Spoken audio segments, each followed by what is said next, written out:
Kristen, thank you so much for being a guest on the Women Developing Brilliance podcast. I'm excited to have this conversation with you. I am so excited to be chatting with you today too. Awesome. Sounds wonderful. So tell our listeners a little bit about you and kind of some of the signposts or turning points that brought you to where you are today. Okay, so currently today I work as an integrator for a lot of businesses. I shouldn't say a lot, a few clients. When you're an integrator, you can't have a whole lot all at once. And so if your people aren't familiar, an integrator, another word for them, some people think of them as an OBM. Essentially what they do is they run the whole back end of your business so that you can be the visionary. Nice. And so what I do alongside that is business growth and systems strategy. Particularly for those who are just kind of getting started and maybe it's just themselves or one other person. And they're really trying to figure out how they can kind of get systematized so that they don't feel like they're running in circles as they're trying to grow this business. Because so important. Yeah, so many of us, we have this passion, but we didn't go to school for business. So, you're trying to think, how do I do this thing? How do I figure out all of these business pieces? And so that's where I kind of get to step in and help support them on figuring out what are the systems that they kind of need to put in place so that they don't have to like run around wondering, am I doing this? Is this the right thing to do? Or it just really feels really hard. So I love that you get them set up for success right in the very beginning. I think it is one, the smartest way to go. And two, it's not like a knotted ball of yarn by the time you come in and try to like disassemble to reassemble properly. So very important. Have you always been an integrator? Like what pieces and parts of your personality have just made it your like zone of genius? If I think back, I think it's always been part of my zone of genius. Like I was that kid that when back to school came, like I was the one excited for back to school a month before we went back. Like I would come down with my list for my mom and, I'd get all excited about that kind of stuff. And so when I think back to it, I think like this has always been a big part of my personality is getting organized and using the agenda and that kind of stuff. And then as I got older, people just seemed to be coming to me to help them. When you're in your early 20s, you go through the wedding circuit and all your friends are getting married and they're coming to you. And people would always come to me with help, kind of, how do I get this organized? How do I figure out what I need to do? And, as a bridesmaid, you're involved, but also I would help them with the organization side of things. And so I think there's been a lot of those kind of signs along my journey to becoming an integrator that, you don't think about until you look back on it. So. Yeah, it's really fun. I love to see the building blocks and like what brought us to where we are, because I think so many times we have been doing like what's in our zone of genius and our high skill set for way longer than we ever think that we ever have. And so it's really fun to kind of dig into the past and see, and hear about like the things you liked as a kid. I think that's really fun. I'm right there with you with that kind of like to-do list excitement and loving Post-it notes and office supplies and like all the things, right, that make us pumped up about organization. So that's really, really fun. I'm wondering what you see the biggest kind of stumbling block or resistance to females wanting to claim that CEO title in their business? So one of the things that I think women really struggle with is this idea that they don't have enough time. So they want to be the CEO, but they can't figure out how to get to that level with all of the other steps and pieces that have to take place for the business to run. Yeah. So do you think that it is a mindset issue when they're saying, I don't have enough time, or something else? You know what? I truly think it's a combination of a couple of things. As women, we grow up learning to serve others, and we grow up learning to self-sacrifice and really kind of put everybody else before us. And so I think that is definitely a mindset shift that you have to work on to really truly become that CEO in your business, is to recognize that yourself and your business and your goals and your passions are just as important as everybody else that you are serving. So that's definitely a mindset piece. Absolutely. I think that the tides are changing and women are ready, like way more ready than I've ever seen in the several decades that I've been an entrepreneur. It's especially with 2020. I don't know if you're experiencing this as well, but it feels like that female rising, like the tides are shifting. People are ready and they're just like, yeah, I don't want to keep doing what I've been doing because it's not satisfying. Yeah, I'm seeing the same shift in people that they're just like, something has shaken them up and they're just like, you know what, this is not the way my life is going to go for the rest of my life. Like something has got to give, something's got to change. And now I'm putting my stake in the ground. And from this day forward, I'm going to start making those necessary changes. I really love that. I'm committed to change and progression and momentum. So I'm really excited that the shift is happening, even though I think that some of that root came from the pandemic. And so it came from a spot that was, you know, hard and challenging. And I know a lot of people struggled either with financial issues or people that they knew had been affected by this. Obviously, maybe some loss of work. What are you seeing in your world? You know, I work with a lot of online entrepreneurs. And so by and large, many of them have been isolated from a lot of the having to close doors and things like that, because we already were in the online space. We were already operating and doing things virtually. And so there wasn't that big a shift or need to pivot where that your brick and mortar places have to. But there's definitely the need to respond to what's been happening. I mean, we couldn't keep going the way we were going when we were all of a sudden juggling all kinds of things and having everybody work from home and having to figure out how are we going to have this conference call when somebody else is working next door. And so there's definitely been a shift in having to look at how are we managing this? And is there a more efficient way to do this? Or is there something that we can cut out or something that we can systematize to really make our lives a lot easier as we're making these shifts? Absolutely. And I think that like in the beginning, there was a time where we actually kind of needed to be flexible, but I'm chuckling to myself because in one of my conversations with my naturopath, and she had just shifted from brick and mortar when she wasn't able to see people to the online. And here I'm like pouring my heart out and like her husband walks by and then like 10 minutes later, like her 6-year-old makes a mad dash and she's like, oh God, he's naked. This is terrible. Like it was, I mean, it was like, you know, it was funny and we all just had to be like, okay, we have to just go with the flow, be flexible. And like you said, find that office space and carve it out if all of a sudden now more than one person is working out of the house. Yeah, it is an interesting thing.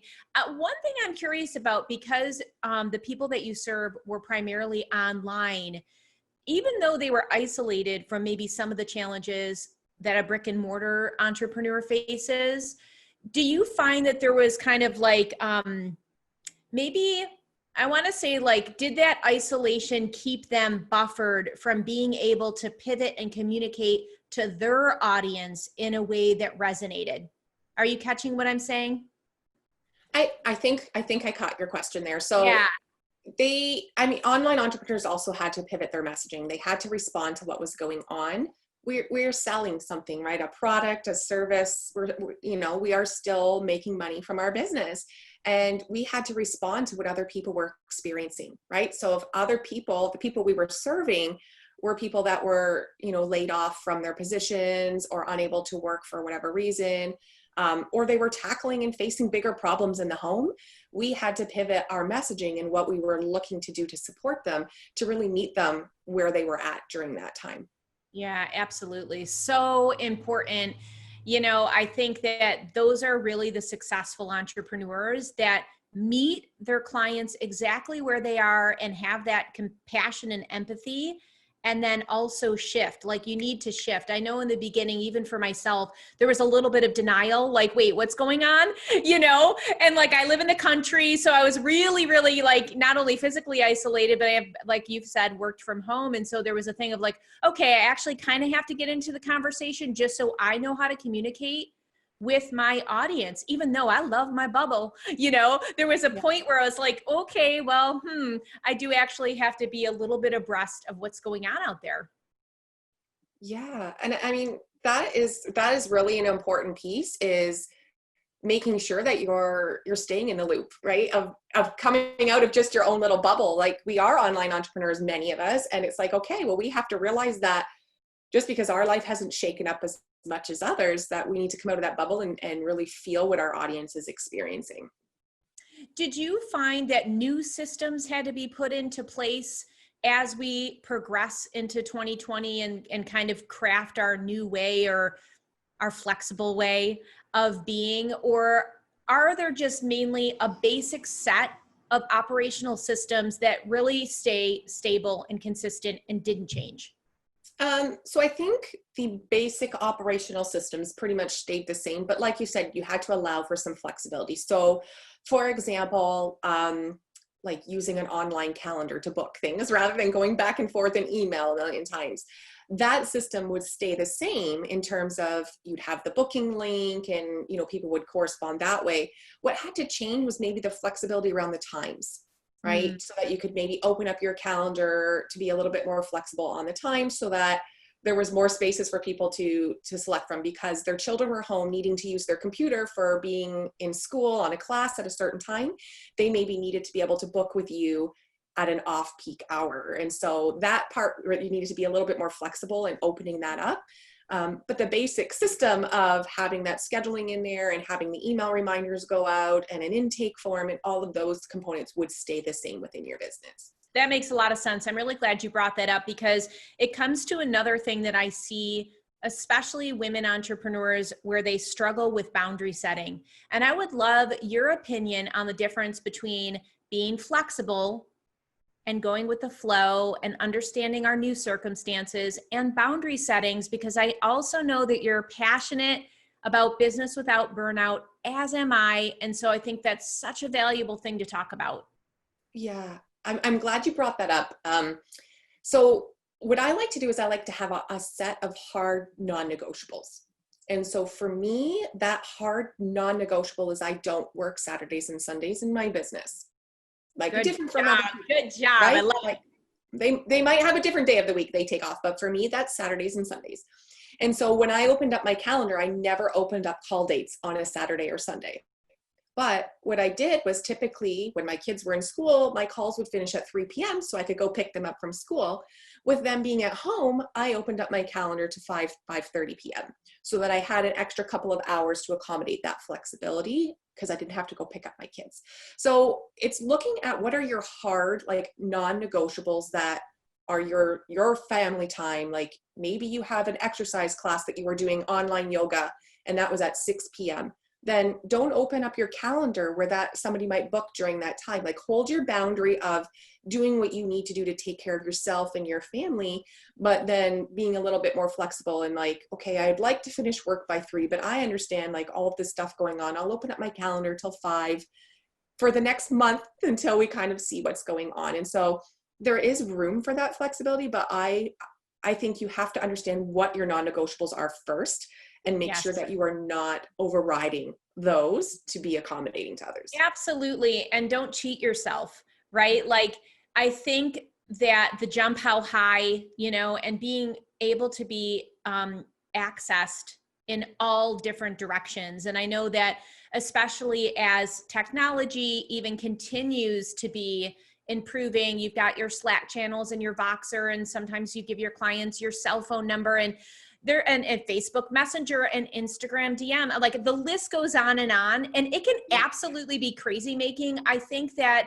part of those non-negotiables that I'm sure you help your clients set up originally is that open and clear communication with your clients of, here are my hours of operations, here's the turnaround you can expect from me, and here are the 1 or 2 places that I'll respond. Because when I didn't do that in the beginning, I would sometimes even have the same client in one day approach me in 3 or 4 different ways and leave some comments on my Kajabi site, or a blog. I mean, it was like, I'm really happy you're engaged, but holy crap, this is overwhelming. Yes. Okay. So when you are setting things up with your client, right, you need to have that process in place, and not just for your own sanity. I mean, that is obviously the number one important piece there, but also when you want to give them that high-end experience, when you want them shouting from the rooftop about how awesome it is to work with you, just like children need boundaries and expectations, we also need those when we're working with somebody else, because if we set that parameter at the very beginning, then there's no room for people to be like, oh, well, I thought that this was okay. And then it kind of damages that expectation and they're disappointed. Whereas if we set that right from the beginning and say, hey, I am all in, I am all yours in this channel, in these times, I will respond to you within 24 hours. Like, I got you covered. you know, if we go this route, then they know, okay, if I really want to get a hold of Casey, like I need to email her before 3 p.m. and she'll get back to me the next day, right? And then it makes them excited to communicate with you. There's no question of, did she see that? I don't know. Maybe I should message her over here. Oh, she hasn't responded on Facebook. Maybe I'll check with their unboxer. And then you've got all of these things fragmented that you're jumping back and forth going, I hope I don't miss a part of their question. Now, I want to be able to serve them and respond, but I hope I didn't miss something that was sent in another communication channel. Really a valuable point, and it does boil down to communication and respect. And I think one of the most important pieces is discipline, your own self-discipline that you have to exercise. So if it is 8 p.m. and you check your phone, that you actually maybe put the response on a scheduler. So when you're out, when you say your hours are 8 to X, that you're not doing it at 10 p.m. at night or on that Sunday when you put that hard boundary in. And I think it does require that, even to the point when you're doing consultations or coaching sessions, if they are 50 or 60 minutes, that there is that understanding that we're at the top of the hour and we can take anything up next session. And I personally still struggle with that because I love what I do. And usually we're in a juicy conversation and it'd be like, oh man, we're 7 minutes over. Oh geez, we're 12 minutes over. So it is like a continual practice. And I think it takes self-discipline and whatever you need to do, like even to yourself, have like a little like vibrating thing at 10 to, so you can be like, well, we're getting close to the top of the hour. But I mean, it truly is like, we have to be the ones that kind of like govern the ship. Yeah, exactly. So I'll let you in on one of the little secrets, because I resonate so much with what you just said there. Like, I am notorious for delivering over the time that I'd set aside for that client. So I set my appointments to be 50-minute appointments. And then I have that 10-minute buffer to the top of the hour. And I also have an alarm on my phone that goes off 1 minute to the top of every hour for me to get up and move, because I was notorious for sitting in the same spot for like 6-7 hours and cramping up. And so I set that to go 1 minute before the hour, and my client can hear the alarm go off, right? And so if we're getting over, I'll say, oh, we're a little bit past time. Let's just wrap up this one thing that we're diving into, and then we'll put that to next week. And it's kind of like my wrap up. Assigning them homework usually goes over that 50 minutes. And then if they hear my alarm go off, I'm like, oh, we've really got to wrap this up because I've got something else I have to do. They don't know. Well, now they'll know. Now they'll know I have to get up and the cat's out of the bag and have some water. But prior to that, they wouldn't know what that alarm was triggering. It could have been another call. It could have been something else, right? And so I will have that self-alarm go off. I love that. Thank you for sharing that. I think that's really going to help people. I think, that over delivering piece comes from a good place. It comes from really wanting to serve, and it comes from wanting to, impress and knock the socks off our clients. And it also somehow steals a little bit from ourselves. In fact, I'm doing a yoga series and we're going through the yamas of yoga. And this week's theme was on stealing. And it was beyond theft of like literally taking a candy bar from the grocery store, and really thinking about other ways. Like, if you're late for an appointment, you're actually stealing that other person's time. And when you really then even take it a step further and you think about it, oh, I'm stealing from myself. I'm stealing from my company, whether you're an LLC or a sole proprietor, like, you've set those boundaries in place for a reason. And I think that it's just for me, I find this a really interesting topic because it is something that I bump up against quite a bit. So I'm always diving in under the root, like, what's the why behind that?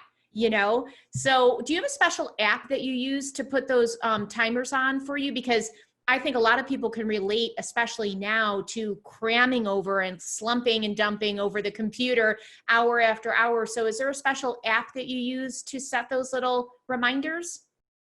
Actually, I just use the timer on my iPhone. I just literally go in and I have it set to go off every hour. So you'll see, if you open up my alarms, it's like the morning alarm, and then there's one that goes off every hour.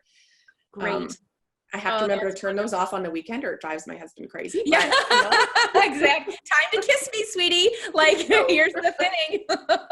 I love that. Well, you mentioned children, and I know that you're a mama of a 3 and a 5-year-old. So how are you keeping this all together? I have support. I'm very, very lucky to have my mom is retired and lives very close by. And so I have been using some of her support to help keep me going. Probably loves it. Yeah. Oh, she loves it too. Yeah, exactly. So we had to quarantine for the first little bit, but then when we started to open things up, she hadn't been anywhere. We hadn't been anywhere. And so I asked for the support and she was more than happy to give it. The other thing I do, I'm not ashamed. I have been using screen time. It's not something my kids were used to before. It's not something that is going to become a permanent part of our lives. But during this crazy mixed up, thing where we didn't know from one week to the next what was going to happen, I used some screen time so that I could sit and have my client call. Because my kids don't get a lot of screen time, they are, of course, zoned right in. Totally. And then I would get off my call and I would turn the TV off and do whatever I needed to do with them. And then I would put it back on if I had another client call. So I went that route and I feel no shame about that. So any other moms out there listening, do not feel ashamed for changing things within your home when you're faced with unprecedented times. Absolutely. Thank you for your transparency. And again, it points to being flexible, going with the flow, and honestly, like not having guilt, right? Showing up, being in the moment, guilt-free. And I think that even when it comes to getting support to set systems up and to step into that role of being the CEO, I think it's an opportunity to rise and to grow and to really up level yourself, because if you stay stuck in the consciousness of a DIYer, it's very limiting. And I used to be the cook, chief, and bottle washer for years, right? I've been doing this for 29 years. So the first chunk of time, and I would say probably the first 20 years, it was all DIY. I can figure that out. And it limits you. And the minute I realized, wait, this person can actually do this and maybe even do it better because that's their focus and that's their zone of genius. When I started getting my own coaching, everything shifted. And I think that it's an internal up level, but it also says to the universe, yes, I am a CEO, right? I am not just a busy beaver doing all the, admin stuff, because that's not really your zone of genius unless it's your zone of genius like you. But you know what I'm saying? Like that is your zone of genius because you are the CEO of your company. But I do think that energetic shift is huge. Have you seen that? I have. And for a lot of women too, I find that we tend to think about what can I do within my business. And so first of all, you don't need to hire somebody full-time for admin. You can get someone for 5 hours a week to take some of those things off your plate. So don't let that be the blocker thinking, I can't afford to bring somebody in full-time. You can bring somebody in just 5 hours a week and kind of expand that as your business grows. That's awesome. Also making sure that you have the support on the home front to do whatever it is that you need to do to grow your business. And so we always think like hiring a virtual assistant or something like that, but maybe what you need to do is need to get that support within your home to allow you to be more consistent in your business. And so don't kind of ignore that piece or that part. That might be having someone come in and clean every couple of weeks for you so that you can lighten your workload, or having a grocery delivery service, or bringing in a neighborhood teenager to keep an eye on your kids for a couple hours so that you can sit down and create some content. Like whatever that looks like, it might be getting some support in the home so that you have some complete focus time that you can devote to your business. I love that stair-stepped approach. It's so practical, and I can really tell you understand the people that you serve. And I think that it is a progression. So maybe step one is optimizing your environment and getting that support and staying in that rhythm for a little bit. So you see what it's like to have those time blocks of clarity and business development. And then I also do see then that will progress into, and I also need support in other areas too. So I really like that stair-stepped approach. I love that it's not all or nothing. Like 0, I've got to do everything myself, or 40 hours, where am I going to get that 2 or 3K a month to pay support? So there is lots of area in between, and you can tailor it to yourself, which is, I love that. So let me see here. Well, I have some juicy questions for you. Okay. What do you think the biggest mistake is that solopreneurs make, and how can they avoid falling into that pitfall? Oh, there's so many, but the one that sticks out to me right now is we get stuck in that learning mode. So like you mentioned, like, I can do that. And so we get the course, we take the course, and then we don't take action. We just go and do the next course and learn the next thing. And, when we have only limited time to be able to grow our business, we need to limit. I'm a big believer in learning, but we need to limit what we're learning and take action on those pieces. Otherwise, we're not going to grow. We're going to just wonder why our business is where it was 6 months ago. But if we look at what we've actually done, we've learned a lot, but we're not taking action on those steps, even bit by bit, right? Like do one module at a time and implement what they've taught within that module and just keep going one step at a time. Such a brilliant tip. I think that it's very typical to have overconsumption, and that leads to overwhelm. And so I like this micro intake, output balance. So you're actually seeing some results and taking action. Such a valuable tip. I love it. That's amazing. What kind of exciting things do you have coming up on the docket for yourself and your business? Well, for myself, September's a kind of busy month for us. So I have like wedding anniversary and 3 or 4 different birthdays. So it's an exciting month there. From the personal front, I'm taking some more time off to do things with my kids. And on the business front, I'm going to be launching some VIP days to really kind of help people get it done fast and get it implemented and like ready to go to roll out for whatever the rest of 2020 brings. So that's really excited that I'm going to be rolling those out this fall to really kind of support people with just getting it all done and getting it together. I love those laser focused days. I mean, you can get so much accomplished and you're in the zone. You got that momentum building. You have your accountability partner like steering you, right? So valuable. I'm really glad that you're doing those. Do you, I guess my question would be like, what do you think the solopreneur really needs to focus on so 2020 doesn't just become a wash? Because I know with this newness of back to school for our moms, where maybe their kids are only going back 1 or 2 days, or it's all online. And then it's like people get into holiday consciousness, like the minute the weather starts to change.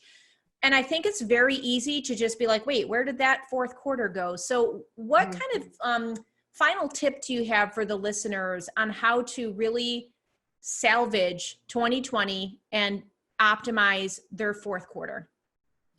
So I would say 2 different things. One is focus on the revenue generating activities. So whatever way your business is set up, if you are a one-to-one coach, if you are a group coach, whatever that looks like for you as a solopreneur, optimize that revenue generating activity. So get out there and connect with more people, bring in those one-to-one clients, really kind of focus on that activity.